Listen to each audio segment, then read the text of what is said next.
أعوذ بالله من الشيطان الرجيم بسم الله الرحمن الرحيم وما كان هذا القرآن أن يفترى من دون الله ولكن تصديق الذي بين يديه وتفصيل الكتاب لا ريب فيه من رب العالمين۔ اور یہ قرآن ایسا نہیں کہ غیر اللہ سے گھڑ لیا گیا ہو، لیکن اس کی تصدیق ہے جو اس سے پہلے ہے اور کتاب کی تفصیل ہے۔ اس میں کوئی شک نہیں کہ اللہ تعالیٰ رب العالمین کی طرف سے ہے۔ سورۃ یونس آیا 37۔ وما کان ھذا القرآن، یہ قرآن ایسا نہیں، یعنی یہ قرآن عظیم کتاب ہے۔ ان یفتری من دون اللہ، کہ غیر اللہ سے گھڑ لیا گیا ہو، یعنی یہ قرآن افطرا نہیں ہے۔ قرآن حکیم کے اعجاز کا بیان ہے کہ انسان ایک چھوٹی صورت تو درکنار ایک آیت بھی نہیں بنا سکتا۔ رب العزت نے فرمایا قُلْ إِنْ اجْتَمَعَتِ الْإِنسُ وَالْجِنُّ عَلَىٰ أَنْ يَأْتُوا بِمِثْلِ هَٰذَا الْقُرْآنِ لَا يَأْتُونَ بِمِثْلِهِ وَلَوْ كَانَ بَعْضُهُمْ لِبَعْضٍ ظَهِيرًا۔ آپ کہہ دیں یقیناً اگر تمام انسان اور تمام جن اس پر اکٹھے ہو جائیں کہ اس قرآن جیسی کوئی چیز لے آئیں تو اس جیسی نہ لا سکیں گے، اگرچہ وہ ایک دوسرے کے مددگار ہوں۔ سورۃ بنی اسرائیل آیا 88۔ قرآن اللہ تعالیٰ کا کلام ہے اور اللہ تعالیٰ کا کلام مخلوق کے مشابہ نہیں۔ اس قرآن کو کوئی اللہ تعالیٰ پر گھڑ نہیں سکتا۔ رب العزت نے فرمایا باطل اس کے پاس نہ اس کے آگے سے آ سکتا ہے اور نہ اس کے پیچھے سے۔ کمال حکمت والے تمام خوبی والے کی جناب سے نازل کردہ ہے۔ سورۃ حامیم سجدہ آیا 42۔ قرآن ایسی کتاب ہے جس کے ذریعے اللہ تعالیٰ نے اپنے بندوں سے کلام کیا، پھر مخلوق میں سے کوئی ایسا اس جیسے کلام پر کیسے قادر ہو سکتا ہے؟ نہ مخلوق میں سے کوئی خالق کی ایسی صفات رکھتا ہے، نہ ایسی کتاب لانے کی قدرت رکھتا ہے۔ قرآن کا موضوع کامل ہے، اس کے مضامین ایک دوسرے سے ہم آہنگ ہیں، اس کا انداز بیان کامل ہے، اس میں ایک دوسرے سے جڑے ہوئے مضامین ہیں۔ یہ ایسے عقائد پیش کرتا ہے جو کامل ہیں، یہ ایسا نظام زندگی پیش کرتا ہے جو کامل ہے، کامیاب ہے، حق پر مبنی ہے۔ یہ ایک کاملہ اعلیٰ کا تصور ہے جس میں کوئی نقص نہیں۔ یہ انسان کی زندگی کے وہ حقائق سامنے رکھتا ہے جیسے انسان کی حقیقت اور مقصد زندگی کے بارے میں نظریات، جن میں کوئی نقص نہیں، اس کا کوئی نظریہ کبھی غلط نہیں۔ لہٰذا یہ کلام اللہ کے سوا کسی کی تصنیف نہیں ہو سکتا۔ اللہ تعالیٰ اول اور آخر سے، ظاہر اور باطن سے واقف ہے، وہ نقص سے پاک ہے، وہ جہالت سے مبرہ ہے، اس لیے اس کے سوا یہ کتاب کوئی تصنیف نہیں کر سکتا۔ وَلَكِنْ تَصْدِيقَ الَّذِي بَيْنَ يَدَيْهِ، لیکن اس کی تصدیق ہے جو اس سے پہلے ہے۔ یہ کتاب پہلی آسمانی کتابوں کی تصدیق کرتی ہے۔ قرآن پہلی کتابوں کی موافقت کرتا ہے۔ پہلی کتابوں میں قرآن حکیم اور نبی صلی اللہ علیہ وآلہ وسلم کی شہادت موجود ہے۔ ان کتابوں نے اس کے نازل ہونے کی خوشخبری سنائی، پھر قرآن اسی طرح نازل ہوا جس طرح ان کتابوں نے خوشخبری دی تھی۔ ابن عباس رضی اللہ تعالیٰ عنہ کا قول ہے یہ قرآن تورات اور انجیل کا گواہ ہے اور ان کی تصدیق کرتا ہے۔ قرآن حکیم پہلی آئی ہوئی کتابوں کی تصدیق کرتا ہے، یہ پہلی کتابوں کے اصل عقیدے کی تصدیق کرتا ہے۔ یہ اس بات کی تصدیق کرتا ہے کہ پہلے رسولوں اور پہلی کتابوں نے بھلائی کی طرف دعوت دی تھی، اور تفصیل الکتاب، اور کتاب کی تفصیل ہے، یعنی قرآن مجید احکامات کو واضح کرتا ہے جو کچھ فرض کیا گیا۔ الکتاب سے مراد اصل کتاب ہے جس میں سے مختلف رسولوں کو ہدایت دی گئی۔ الکتاب کے اصول تمام رسولوں کے یہاں ایک ہیں، تفصیلات مختلف ہیں۔ ہر کتاب کی دعوت بھلائی اور سچائی کی طرف تھی، یعنی اس میں حلال و حرام، احکام دینیہ، احکام قدریہ اور اخبار صادقہ کی تفصیل ہے۔ لا ریب فیہ، اس میں کوئی شک نہیں کہ قرآن اللہ تعالیٰ کی وحی اور اس کا کلام ہے۔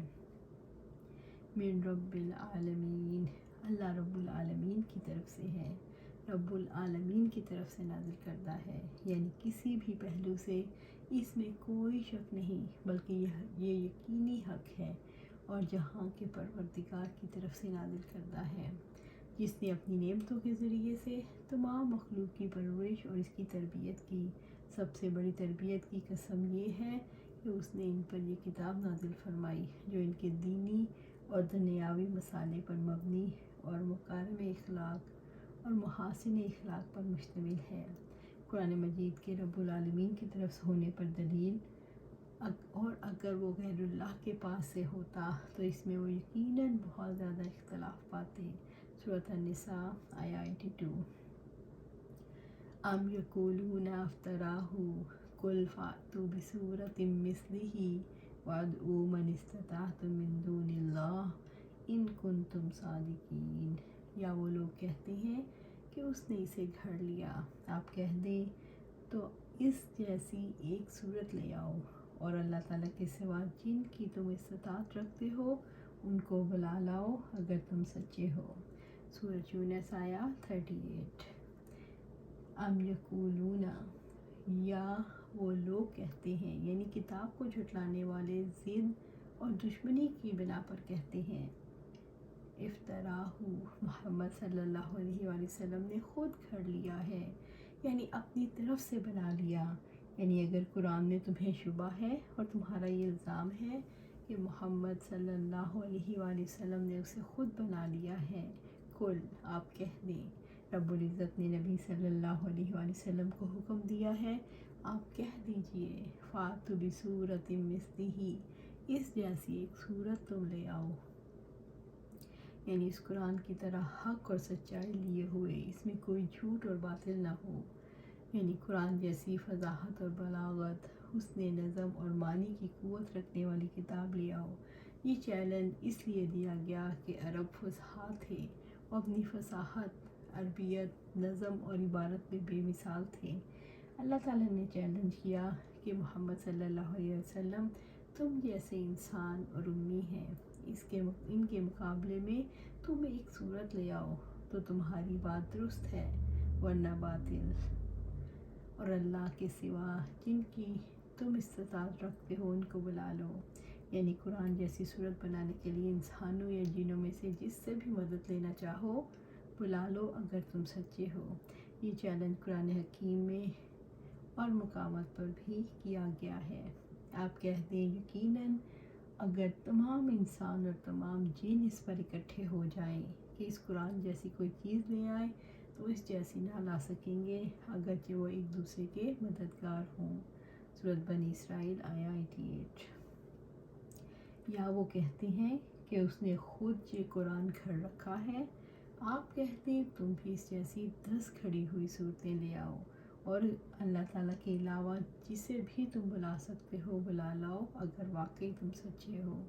سورہ ہود آیہ 30۔ اور دیکھو اگر ایسا کرنا ممکن ہوتا تو تم ایسی کتاب بنا کر دکھا دیتے، اب چونکہ تم بے بس ہو گئے تو تمہارا قول باطل ہو گیا، ان کنتم صادقین، اگر تم سچے ہو، یعنی اپنے اس دعوے میں قرآن گھڑا گیا ہے۔ رب العزت نے فرمایا اور اگر تم اس بارے میں شک میں ہو جو ہم نے اپنے بندے پر نازل کیا ہے تو اس جیسی ایک صورت ہی لے آؤ، اور اللہ تعالیٰ کے ماں سوا اپنی حمایتیوں کو بھی بلا لاؤ اگر تم سچے ہو۔ سورۃ بقرہ آیہ 23۔ ابو ہریرہ رضی اللہ تعالیٰ عنہ سے نے فرمایا کہ نبی صلی اللہ علیہ وآلہ وسلم نے فرمایا ہر نبی کو ایسے ایسے معجزات عطا کیے گئے کہ انہیں دیکھ کر لوگ ان پر ایمان لائے، بعد کے زمانے میں ان کا کوئی اثر نہیں رہا، اور مجھے یہ معجزہ دیا گیا وہ وہی قرآن ہے جو اللہ تعالیٰ نے مجھ پر نازل کی ہے، اس کا اثر قیامت تک باقی رہے گا، اس لیے مجھے امید ہے کہ قیامت کے دن میرے تابع فرمان لوگ دوسرے پیغمبروں کے تابع فرمانوں سے زیادہ ہوں گے، یعنی میری امت زیادہ ہوگی۔ بل کذبوا بما لم يحيطوا بعلمه ولما يأتيهم تأويله كذلك كذب الذين من قبلهم فانظر کیف کان عاقبۃ الظالمین، بلکہ انہوں نے اس چیز کو جھٹلا دیا جس کے علم کا انہوں نے احاطہ نہیں کیا، حالانکہ ابھی ان کے پاس اس کی اصل حقیقت نہیں آئی تھی۔ ایسے ہی ان لوگوں نے بھی جھٹلایا جو ان سے پہلے تھے، تو آپ دیکھ لو ظالموں کا انجام کیسا ہوا۔ سورۃ یونس آیا 39۔ بلکہ انہوں نے جھٹلا دیا، یعنی لوگوں نے بھی سوچے سمجھے قرآن کو جھٹلا دیا، بما لم یحیط بعلمہ، جس کے علم کا انہوں نے احاطہ نہیں کیا، اور اس سے بڑھ کر کوئی حق نہیں کی تکذیب پر آمادہ کیا ہے، وہ یہ ہے کہ وہ اس کا علم نہیں رکھتے۔ اگر وہ اس کا علم رکھتے ہوتے اور اگر انہوں نے اس کو سمجھ لیا ہوتا جیسا کہ سمجھنے کا حق ہے، تو وہ ضرور اس کی حقانیت کی تصدیق کرتے۔ وَلَمَّا يَأْتِيهِمْ تَأْوِيلُهُ، حالانکہ ابھی ان کے پاس اس کی اصل حقیقت نہیں آئی تھی، یعنی ان کے پاس وہ عذاب نہیں آیا، انہیں اللہ تعالیٰ کے وعدے کی حقیقت نہیں پہنچی کہ وہ ان پر عذاب نازل کرے گا۔ قرآن کو جھٹلانے والے کیوں جھٹلاتے ہیں؟ قرآن کو جھٹلانے والے جھٹلانے کے نتائج سے بے خوف ہوتے ہیں۔ قرآن کو جھٹلانے والے اس بات سے نہیں ڈرتے کہ وہ کسی عذاب کی پکڑ میں آ جائیں گے۔ قرآن کو جھٹلانے والوں کی مخالفانہ روش کا سبب کیا؟ قرآن کو جھٹلانے والوں کی مخالفانہ روش کا سبب بے خوفی ہے۔ بے خوف انسان کسی عقلی دلیل کی بنا پر بے خوف نہیں ہوتا، اسی وجہ سے ان کے اندر غیر سنجیدگی پیدا ہوتی ہے اور اسی وجہ سے مخالفت ابھرتی ہے۔ کذالک کذب الذین من قبلہم، ایسے ہی ان لوگوں نے بھی جھٹلایا جو ان سے پہلے تھے، یعنی ان جھٹلانے والوں کی طرح اللہ تعالیٰ کے وعدوں اور وعیدوں کو جھٹلانے والے پہلے بھی جھٹلاتے رہے اور اپنے انجام کو پہنچے۔ فانظر کیف کان عاقبۃ الظالمین، تو آپ دیکھ لو ظالموں کا انجام کیسا ہوا۔ یہاں ظالموں کے انجام سے مراد عذاب ہے، جس نے کسی کو بھی باقی نہ چھوڑا۔ اللہ تعالیٰ نے قوم نوح علیہ السلام کو ظلم کی وجہ سے غرق کر دیا، قوم ہود کو تیز ہواؤں سے، قوم صالح علیہ السلام کو چنگھاڑ سے، قوم شعیب علیہ السلام کو زلزلے سے، اور بعد کی قوموں کو عذاب کی دوسری قسموں سے۔ پھر اگر یہ لوگ توبہ نہیں کریں گے تو ان پر بھی عذاب آئے گا جیسا کہ پہلے لوگوں پر آیا تھا۔ رب العزت نے فرمایا، اور آپ اللہ تعالیٰ کو ہرگز غافل خیال نہ کریں اس سے جو ظالم کرتے ہیں۔ سورۃ ابراہیم آیا 42۔ یہ آیت کریمہ تمام امور میں سوچ سمجھ کر قدم اٹھانے کے وجوب پر دلالت کرتی ہے، اور اس سے یہ رہنمائی بھی حاصل ہوتی ہے انسان کے لیے یہ مناسب نہیں وہ کسی چیز کے بارے میں پوری حقیقت حال معلوم کیے بغیر اسے قبول یا رد کر دے۔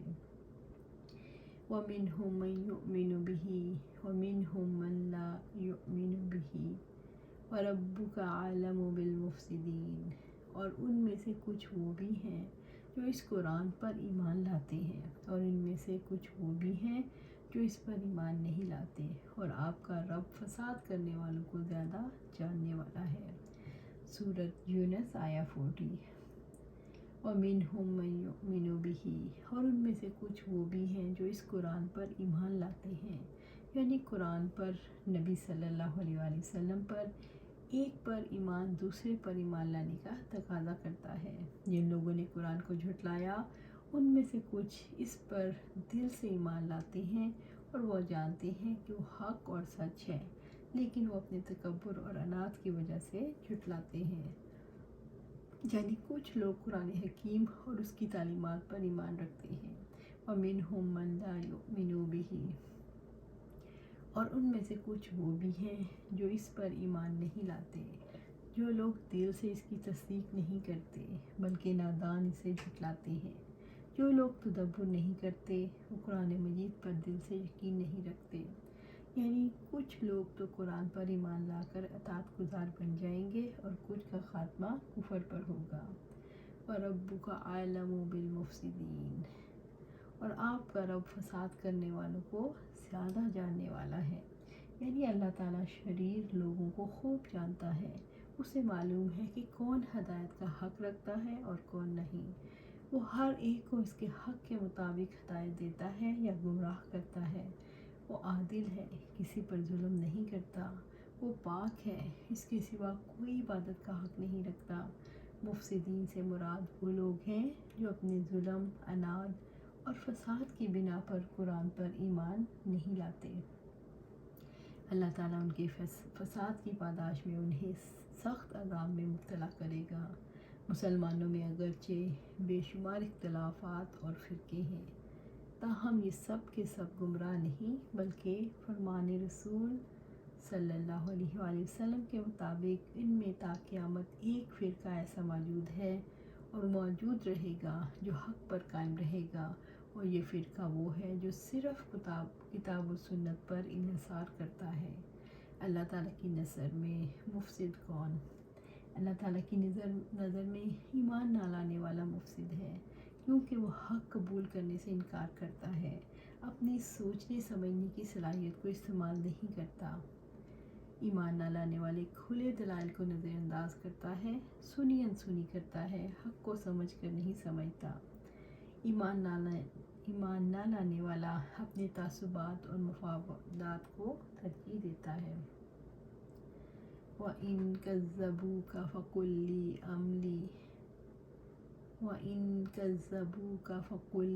عَمَلِي وَلَكُمْ عَمَلُكُمْ أَنتُم بَرِيئُونَ مِمَّا أَعْمَلُ وَأَنَا بَرِيءٌ مِّمَّا تَعْمَلُونَ۔ اور وہ تجھے جھٹلائیں تو کہہ دو، میرے لیے میرا عمل ہے اور تمہارے لیے تمہارا عمل، جو کچھ میں کرتا ہوں اس سے تم بری ہو، اور جو کچھ تم عمل کرتے ہو اس سے میں بری ہوں۔ سورۃ یونس آیا 41۔ وَإِن كَذَّبُوكَ، اگر وہ تجھے جھٹلائیں، یعنی وہ اگر آپ صلی اللہ علیہ وآلہ وسلم کو جھٹلانے پر ڈٹے رہے تو آپ صلی اللہ علیہ وآلہ وسلم بھی انہیں حق کی دعوت پہنچاتے رہیں۔ فَقُل لِّي عَمَلِي، تو کہہ دو میرے لیے میرا عمل ہے، یعنی میرا عمل تو تبلیغ ہے، رسالت ہے، خوشخبریاں دینا، ڈراوے دینا، اطاعت اور ایمان ہے، اور اللہ تعالیٰ مجھے اس پر جزا دے گا۔ جیسا کہ رب العزت نے فرمایا، جس نے نیک عمل کیا تو اس کے اپنے ہی لیے ہے، اور جس نے برائی کی تو اسی پر ہے۔ سورۃ حامیم سجدہ آیا 46۔ وَلَكُمْ عَمَلُكُمْ، اور تمہارے لیے تمہارا عمل، اور وہ ظلم، شرک اور فساد ہے، اور اللہ تعالیٰ اس پر تمہیں بدلہ دے گا۔ جیسا کہ رب العزت نے فرمایا، تمہیں بدلہ نہیں دیا جائے گا مگر اس کا جو تم کماتے تھے۔ سورۃ یونس آیا 52۔ حق کا داعی کس موڑ پر یہ بات کہتا ہے، میرے لیے میرا عمل ہے اور تمہارے لیے تمہارا عمل؟ یہ بات کہ میرے لیے میرا عمل اور تمہارے لیے تمہارا عمل ہے، اس موڑ پر کہی جاتی ہے جہاں جھٹلانے والے کسی صورت میں ماننے کے لیے تیار نہیں ہوتے۔ یہ بات کہنا کیوں مشکل ہے، میرے لیے میرا عمل اور تمہارے لیے تمہارا عمل؟ یہ جملہ کہنا ان لوگوں کو اپنی شکست تک دکھائی دیتا ہے جو آخری وقت تک بحث جاری رکھنا چاہتے ہیں، اور شکست تسلیم کرنا آسان نہیں ہوتا۔ اللہ تعالیٰ نے اپنے نبی صلی اللہ علیہ وسلم سے فرمایا، اگرچہ یہ مشرک آپ صلی اللہ علیہ وآلہ وسلم کو جھٹلا رہے ہیں، مگر آپ ان سے اور ان کے اعمال سے بری ہیں۔